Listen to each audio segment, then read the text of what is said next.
Hello everyone, welcome and welcome back to my channel. आज का topic है manifest your specific person against all odds. कुछ भी situation हो, कुछ भी सर्कमस्टांसेस, अपने स्पेसिफिक पर्सन को कैसे मैनिफेस्ट करोगे, आज ये उसके ऊपर वीडियो है। Before starting this video I have to clarify one thing. मैंने जो कल एक कम्युनिटी पोस्ट डाला था उसमें XYZZZ करके कोई बंदी है, उसने कमेंट किया था एंड वो कमेंट मैंने ऑब्वियसली डिलीट करा क्योंकि वो नेगेटिव कमेंट था। वो हाइट मैनिफेस्ट कर रही है और उनकी हाइट मैनिफेस्ट नहीं हो पा रही है। उन्होंने एक वीडियो भेजी थी जिसमें था कि उस वीडियो में ये बताया गया था कि हर एक सक्सेस स्टोरी सच नहीं होती, लोग फेक स्टोरीज डालते हैं और हाइट मैनिफेस्टेशन पॉसिबल नहीं है, एक्सेट्रा एक्सेट्रा। तो मैंने वो वीडियो ऑब्वियसली नहीं देखी थी पूरी, मैंने इनका कमेंट उनके नीचे देखा था कि इन्होंने उस वीडियो में बहुत बड़ा कमेंट किया था अपने हाइट के रिगार्डिंग और मैं कैसे मैनिफेस्ट कर सकती हूँ। बट उसमें उन्होंने वो जो बंदी है उसने रिप्लाई किया कि नहीं, पॉसिबल नहीं है ये वो। तो देखो, अगर आपको ये मानना है कि आप हाइट नहीं मैनिफेस्ट कर सकती तो वो आपके ऊपर है, मत मानो। लेकिन बाकी लोग जो बिल्कुल शिद्दत से और बहुत ही डिसिप्लिन से ये चीज़ मैनिफेस्ट कर रहे हैं, उनको नेगेटिव मत करो। आपका एक कमेंट जो होता है वो 10 लोग देखते हैं, 100 लोग देखते हैं। तो मैं नहीं चाहती कि मेरे चैनल में जो आए वो इतना नेगेटिव हो जाए। तो इस वजह से देखो, आप अगर ये बिलीव करती हो कि आपकी हाइट मैनिफेस्ट नहीं होगी, क्योंकि ऑब्वियसली आपने सब कुछ लिखा था आपकी हाइट 4 फुट 5 समथिंग है, तो अगर आप बहुत इफेक्टेड हो अपनी हाइट से, first of all you are very affected with your height. आपके आसपास लोग आपसे बोलते होंगे एंड आप भले ही बहुत टाइम अगर आपको लग गया मैनिफेस्ट करते हुए और आपकी हाइट नहीं बढ़ रही, दैट डजेंट मीन कि मैनिफेस्टेशन हाइट का नहीं होता। दैट जस्ट मीन्स कि you are not happy with yourself. आप हमेशा अपने आप को देख कर रिग्रेट करती हो अपने हाइट के बारे में, इस वजह से आप नहीं ग्रो कर पा रही। दैट इज यू जो अपनी हाइट को मैनिफेस्ट नहीं कर पा रही। ऐसे बहुत सारी सक्सेस स्टोरीज हैं जिन्होंने अपनी हाइट मैनिफेस्ट करी हैं एंड सब अपने लेट 20s में या 30s में भी मैंने सुना है। अभी मैं अपना एक एक्सपीरियंस बताती हूँ हाइट मैनिफेस्टेशन के रिगार्डिंग ही, ठीक है। I am in my late 20s also. मैं भी 25 से ऊपर की हूँ एंड मैंने, जब मुझे इस लॉ के बारे में पता चला था, लॉ ऑफ अट्रैक्शन से ही जब मुझे पता चल गया था 3-4 साल पहले, तो मैंने अपनी हाइट को मैं मैनिफेस्ट करी थी। मुझे भी लंबी हाइट चाहिए थी भाई, कि हाँ मेरी भी हाइट एक 5 फुट 5 इंच हो या मेरी भी हाइट 5 फुट 8 इंच हो। तो मैं लिखती थी मेरी हाइट इतनी है इतनी है इतनी है, बट कुछ चेंज नहीं हुआ। क्यों? क्योंकि हमेशा मैं अपने आप को देख के मैं यही सोचती थी, यार नहीं बढ़ रही, मैं तो नहीं बढ़ रही। मैं बार बार अपने आप को मेजर करती थी, मैं बार बार अपने आप को कंपेयर करती थी चीज़ों से कि यार नहीं, मैं इससे छोटी हूँ, अब मुझे इससे बड़ा होना है। और जैसे एक हफ्ता होता था मैं फिर से कंपेयर करती थी कि मैं बड़ी हुई या नहीं हुई। तो मैं 3D में मेरा बहुत ज़्यादा ध्यान था, मुझे इतना कुछ नहीं आइडिया था कि क्या होती है मैनिफेस्टेशन, क्या नहीं होती। तो मैंने छोड़ दी। फिर मुझे लॉ ऑफ अजम्पशन पता चला, मैंने लॉ ऑफ अजम्पशन अप्लाई किया, ठीक है। और मैं पहले बहुत ज़्यादा ऑब्सेस थी, पूरे दिन मेरे माइंड में यही चलता था, I am my desired height, I am this, I am 5 foot 5 inch toll, I am 5 foot 5 inch toll, I am 5 foot 5 inch toll. लेकिन कुछ हुआ नहीं, ठीक है। और ये अभी 2 साल पहले की ही बात है। मैं 24 की थी एंड नाउ मैंने 1 साल बाद देखा कि जो मेरा किचन स्लैब था, किचन स्लैब जो है, उससे पहले मैं जो मेरी पेल्विक बोन थी वो नीचे को आती थी। लाइक मैं छोटी थी तो वो नीचे आती थी, मतलब मेरी कमर में टच होती थी वो मेरा स्लैब जो था, ठीक है। और 1 साल बाद क्या हुआ कि मेरी जो कमर है वो स्लैब के ऊपर हो गई, जो पेल्विक बोन है वो ऊपर को आ गई। दैट मीन्स कि जो मेरी हाइट मेरे लेग्स की थी वो 1 इंच बढ़ी। एंड आई नोटिस्ड कि जब मैं सोफे में बैठती थी मेरे पूरे पैर टच नहीं होते थे नीचे, बट अब होते हैं। मैं 1 या 1.5 इंच मैंने ग्रो किया है and that too in my late 20s। तो अगर आप ये बोल रही हो कि नहीं होती, इम्पॉसिबल है, तो वो आपकी बिलीफ है। दूसरों को ये बिलीफ मत दो, डाउट मत करवाओ। लोग बहुत ही डिसिप्लिन से, बहुत ही स्ट्रगल के साथ ये सारी चीज़ें करते हैं, ठीक है, ट्राई करते हैं, स्टार्ट करते हैं और एक नेगेटिव कमेंट देख के उनका पूरा मोटिवेशन ख़त्म हो जाता है। तो प्लीज़ नेगेटिव कमेंट्स इतने मत करना, मैं डिलीट कर दूँगी। तो चलिए अब अपने टॉपिक में आते हैं वापस कि अपने स्पेसिफिक पर्सन को आप लोग कैसे किसी भी सिचुएशन हो, कोई भी सिचुएशन हो, कोई भी सर्कमस्टांस हो, कैसे अपने स्पेसिफिक पर्सन को आप मैनिफेस्ट कर सकते हो, ठीक है। अब ये जो एसपी मैनिफेस्टेशन है ना, ये बहुत पेनफुल होता है। हम कुछ और बोल रहे होते हैं कि यार वो मुझसे बहुत प्यार करता है, हम रोज़ बात करते हैं, हम लोग एक साथ रहते हैं, हम डेली घूमते हैं, लेकिन 3D रियलिटी जो तुम आँखों के सामने कुछ देख रहे हो वो बिल्कुल ही ऑपोज़िट होती है। उसके टेक्स्ट नहीं आ रहे होते, वो किसी और के साथ तुम्हें खुश दिखता है, वो अपनी लाइफ़ जीते हुए दिखता है या दिखती है। वो चीज़ बहुत ज़्यादा पेनफुल होती है ऑब्वियसली, ठीक है। जिससे तुम इतना प्यार करते हो, जिसको तुम मैनिफेस्ट करना चाहते हो, जिसके साथ तुम ज़िंदगी भर रहना चाहते हो, वो अगर किसी और के साथ खुश दिख रहा है या अपनी लाइफ में खुश दिख रहा है तुम्हारे बिना, तो दैट हर्ट्स। तुम सब ट्राई कर रहे हो, विजुअलाइजेशन कर रहे हो, एफर्मेशन कर रहे हो, स्क्रिप्टिंग कर रहे हो, इतना ज़्यादा टेक्निक्स कर लेते हो कि हेडेक होने लग जाता है, फिर भी कुछ भी नहीं दिखता। फिर तुम सोचने लगते हो कि क्या मैं अपने आप को पागल बना रही हूँ क्या, या पागल बना रहा हूँ, ये काम करता भी है या नहीं करता। लेकिन सबसे बड़ी प्रॉब्लम इसमें ये आती है कि सब लोगों को लगता है कि उनकी प्रॉब्लम यूनिक है। मतलब मेरे पास इतने क्लाइंट्स आए हैं, वो क्या बोलते हैं, आज तक जो मैं जो मैनिफेस्ट करना चाहती हूँ या चाहता हूँ, मेरी सिचुएशन तो बिल्कुल अलग है, आज तक तो ऐसी सक्सेस स्टोरी मैंने देखी ही नहीं। तो ये होगा भी पॉसिबल या नहीं मैम, ये पॉसिबल है भी, क्योंकि ऐसी तो कोई सक्सेस स्टोरी आज तक आई नहीं बिल्कुल। तो भाई अगर आप वो चीज़ मैनिफेस्ट कर लोगी बिना ये सोचे कि ऐसी सक्सेस स्टोरी नहीं आई, तो आप पहले इंसान बन सकते हो ना ऐसी सक्सेस स्टोरी के लिए, एक यूनिक सक्सेस स्टोरी के लिए। बट आपको लगता है कि आपकी सिचुएशन ही इम्पॉसिबल टू मैनिफेस्ट है, ठीक है, कि मेरी सिचुएशन तो अलग है, मेरे साथ ये नहीं हो सकता, या मैं बिलीव ही नहीं कर पा रही हूँ अपने उसमें, और 3D तो बिल्कुल ऑपोजिट है।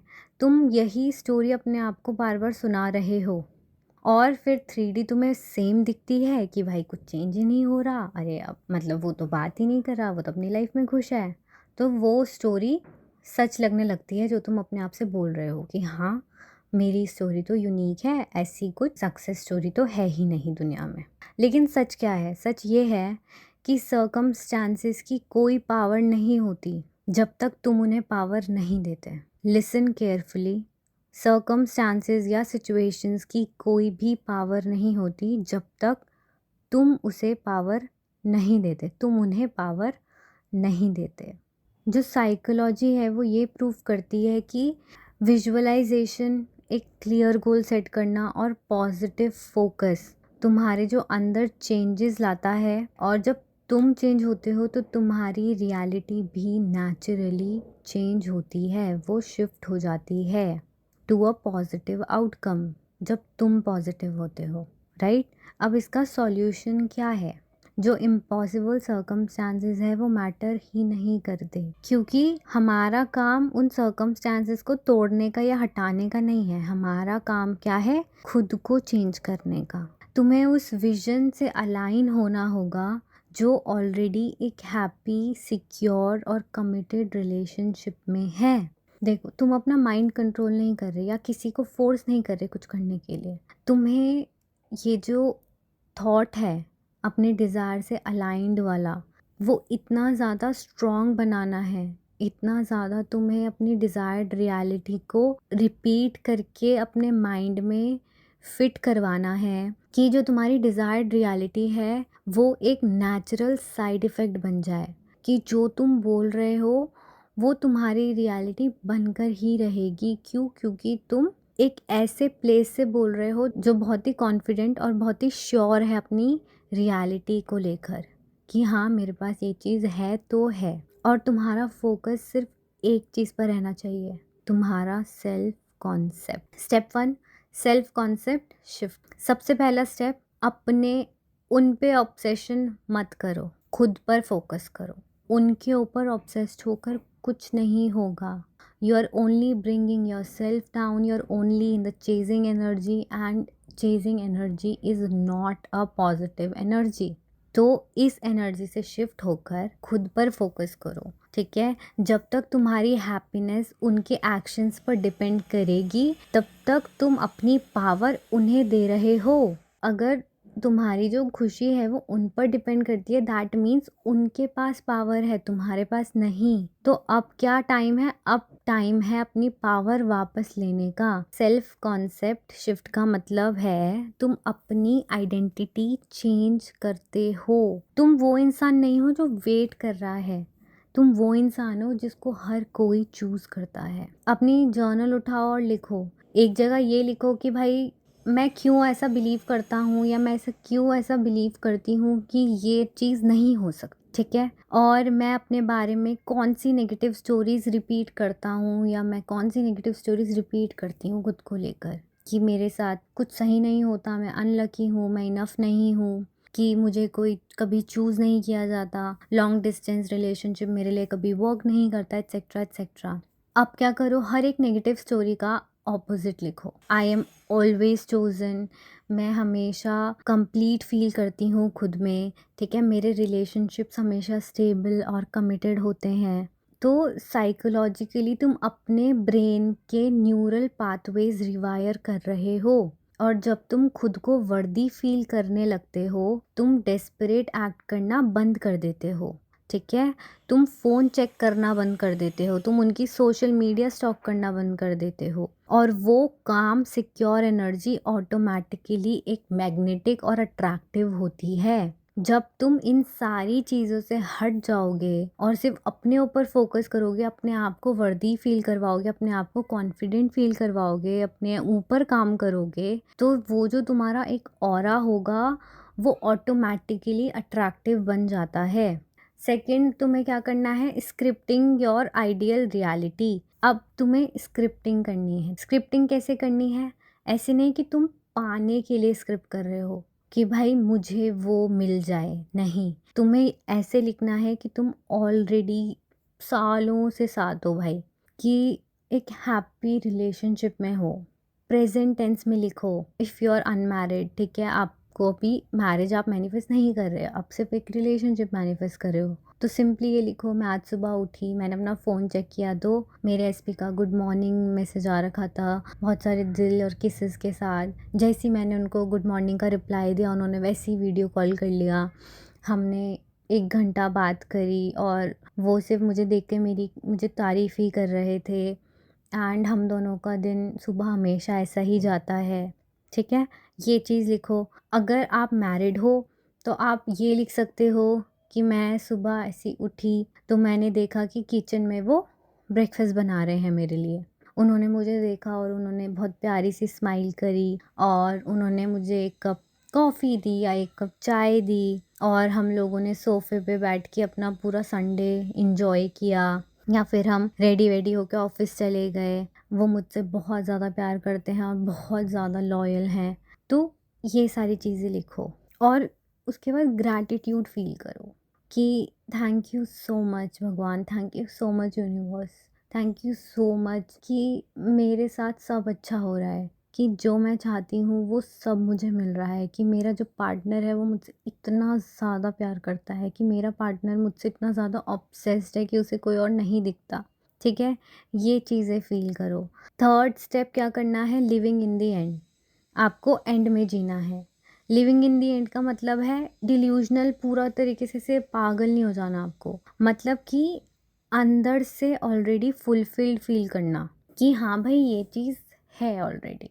देखो, अगर तुम्हें पता होता कि वो तुम्हारे ही है, ठीक है, कि तुम्हारी शादी अब 1 महीने के अंदर अंदर है, तो तुम क्या महसूस कर रहे होते? तुम कैसा फील कर रहे होते? काम होते, सिक्योर होते, ठीक है, फ़ोन बार बार फ़ोन नहीं चेक करते, उनको स्टॉक नहीं करते, तुम अपनी लाइफ में फोकस रखते, राइट? जब तुम एक फुलफिल्ड वर्जन की तरह एक्ट करते हो, तुम डेस्परेट नहीं होते, उनको बार बार मैसेज या कॉल्स नहीं कर रहे होते, अपने ऊपर ध्यान दे रहे होते हो, जिम जाते हो, अपने गोल्स परस्यू करते हो, तो तुम्हारी जो एनर्जी है वो नेचुरली अट्रैक्टिव बन जाती है। ये प्लेसिबो इफ़ेक्ट की तरह काम करता है। जब बिलीफ स्ट्रांग होता है तुम्हारा जो बिहेवियर है और जो डिसीजंस हैं वो शिफ्ट हो जाते हैं। तुम खुद ही नोटिस करोगे, जब तुम अपने अंदर से फुलफिल्ड फील करते हो, तुम अंदर से काम एनर्जी महसूस करते हो, तो जो तुम्हारी डेस्परेशन होती है, जो तुम बार बार उसके पुरानी चैट्स पढ़ते थे या उसको बार बार कॉल मैसेजेस करते रहते थे, भले ही वो गाली दे रहा है तुमको मुंह पे कि भाई नहीं करनी तो उससे बात चली जा यहाँ से, फिर भी तुम जब पीछे पड़े रहते थे, वो एनर्जी बिल्कुल ख़त्म हो जाएगी। पहले तुम अपने ऊपर ध्यान तो देकर देखो, अपना सेल्फ कॉन्सेप्ट तुम बढ़ाकर तो देखो। तुम्हें लगता है एक दिन तुमने अगर ये नहीं बोला कि वो मुझसे प्यार करता है तो वो कहीं भाग जाएगा। अरे अभी भी तो वो तुम्हारे साथ नहीं है ना, वो कहीं और ही है, या वो अकेला खुश है अपना। तुम उसके पीछे भागने से तुम्हें अभी क्या मिल रहा है? कुछ भी नहीं मिल रहा, अभी भी वो तुमसे दूर ही है। तो तुम उसको अभी छोड़कर कुछ हफ्ते, कुछ महीने अपने ऊपर ध्यान दो, उल्टा भागता हुआ तुम्हारे पास आएगा वो। स्टेप 4, 3D वर्ल्ड को हैंडल करना। ये सबसे इम्पॉर्टेंट पार्ट होता है। नो कांटेक्ट अगर है, इससे रिजेक्शन मत समझो अगर तुम कांटेक्ट में नहीं हो, ठीक है? इसे अपना ट्रांसफॉर्मेशन फेज समझो कि अगर तुम्हारी बात ही नहीं हो रही तो तुम ट्रिगर भी नहीं होगे, राइट? ये टाइम तुम्हें खुद को देना है, खुद पे काम करना है। अगर लॉन्ग डिस्टेंस है, डिस्टेंस सिर्फ तब प्रॉब्लम होती है जब तुम उसे प्रॉब्लम बनाते हो कि यार इतना लंबा डिस्टेंस है, वो कहीं किसी और, भले ही सब कुछ अच्छा चल रहा है बट तुम्हारे माइंड में क्या चल रहा है? यार वो कहीं किसी और से तो नहीं बात कर रहा, वो इतनी दूर है, मैं तो देख ही नहीं पा रही वो कर क्या रहा है बुरे दिन। अच्छा वो इस टाइम मुझे कॉल नहीं उठाता, वो क्यों नहीं उठाता मेरा कॉल? मैं टेक्स्ट करती हूँ तो वो उसी वक्त रिप्लाई क्यों नहीं करता? मुझे कैसे पता चलेगा कि वहाँ क्या चल रहा है? तुम अपने ही माइंड में सारी नेगेटिव स्टोरीज बना देते हो। क्यों? क्योंकि तुम्हें लॉन्ग डिस्टेंस एक प्रॉब्लम लगती है। तुम्हें लगता है कि वो कहीं चीट ना करते, तुम्हें लगता है कि वो कहीं चला ना जाए, तुम्हें लगता है कि उसकी लाइफ में वहाँ उसकी लाइफ में कोई और ना आ जाए तुम्हारे अलावा। और जैसे ही तुम ये सोचने लग जाते हो, प्रॉब्लम्स क्रिएट होने लग जाती हैं और बस फिर क्या होता है? तुम चली जाते हो, टाटा बाय बाय हो जाता है तुम्हारा, और जो दूसरी बंदी है वो उसकी लाइफ में एंट्री कर देती है, क्योंकि ये तुम्हारे ही असम्पशंस का क्रिएशन होता है। तो लॉन्ग डिस्टेंस को प्रॉब्लम मत बनाओ, कनेक्शन अपना मेंटली और इमोशनल लेवल पर स्ट्रॉन्ग रखो। वो बात कर रहा है, प्यार से बात करो और यही बोलो कि वो बहुत लॉयल है, वो सिर्फ मेरे साथ ही रहता है, वो मेरे साथ ही रहना चाहता है, वो मुझसे ही बात करना चाहता है, वो मुझसे ही शादी करना चाहता है या चाहती है, जो भी, ठीक है? थर्ड पार्टी सिचुएशन अगर है तो थर्ड पार्टी पे फोकस मत करो, उसे स्टॉक मत करो और उनको हेट मत करो कि ये कैसी है, ये कैसा लड़का है, ये कितना बेकार है, क्यों है उसके साथ, मुझे समझ नहीं आ रहा, ये वो। तुम जितना उसको एनर्जी दोगे ना, वो उतनी तुम्हारी लाइफ में एकदम स्ट्रॉन्ग होती जाएगी बंदी या बंदा, जो भी तुम निकालना चाह रहे हो अपनी ज़िंदगी से। तो तुम उस चीज़ को इग्नोर करो।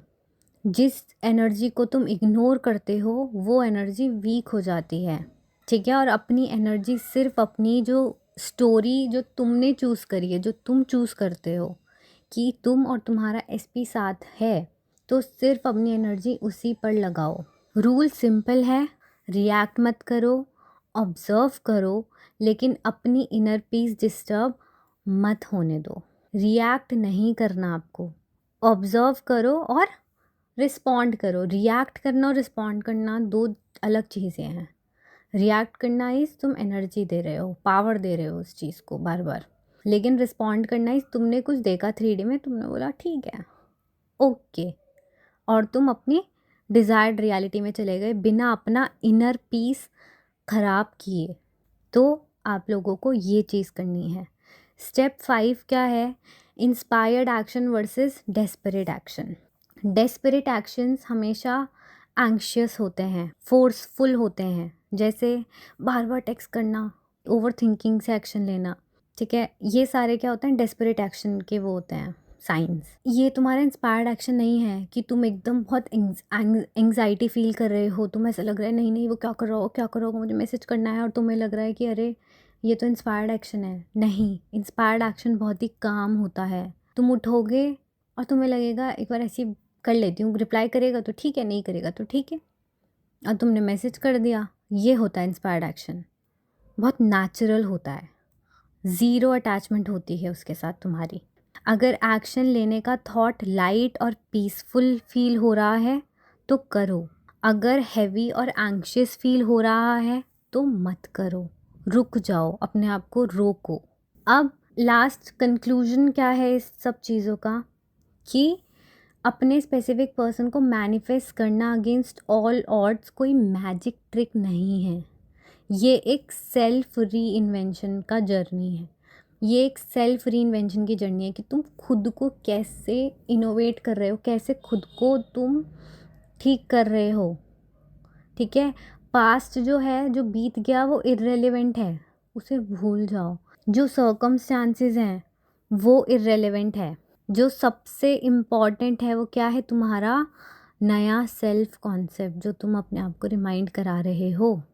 अगर तुम रेडी हो अपने आप को चोज़न फील कराने के लिए तो कमेंट करो आई एम चोज़न। ये सिर्फ वर्ड्स नहीं है, ये तुम्हारी न्यू आइडेंटिटी की डिक्लेरेशन है। तुम अपनी रियलिटी के क्रिएटर हो।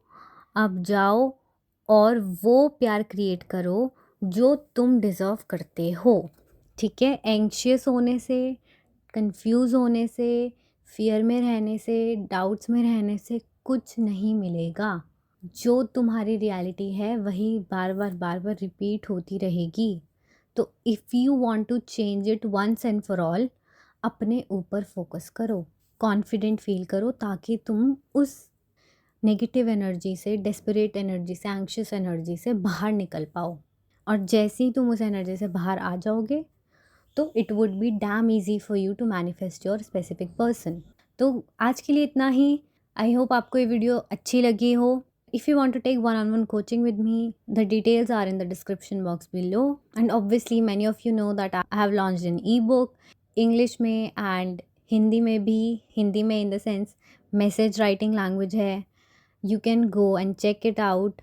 उसमें भी मैनिफेस्टेशन के हर एक टॉपिक के बारे में जो हमें दिक्कत करता है एज अ पर्सन, हमें 3D ट्रिगर करती है, हमें अपनी ओल्ड स्टोरीज ट्रिगर करती है, हमें वो जो पैटर्न्स है वो ब्रेक नहीं कर पाते, और जो टेक्निक्स है वो कैसे करें, अपने आप को कैसे वर्दी फील करवाएं, अपना सेल्फ कॉन्सेप्ट कैसे बिल्ड करें, ये सारी चीज़ें one by one, chapter by chapter उस ई बुक में दी गई हैं। तो you can go and check it out and buy it from amazon.in। मैंने दोनों ही बुक के लिंक्स अपने डिस्क्रिप्शन बॉक्स में दिए हुए हैं, you can check it out. आज के लिए इतना ही, मिलते हैं नेक्स्ट वीडियो में। तब तक के लिए अपना ध्यान रखिए, अपना ख्याल रखिए और मैनिफेस्ट करते रहिए। Thank you for listening till the end. Bye bye.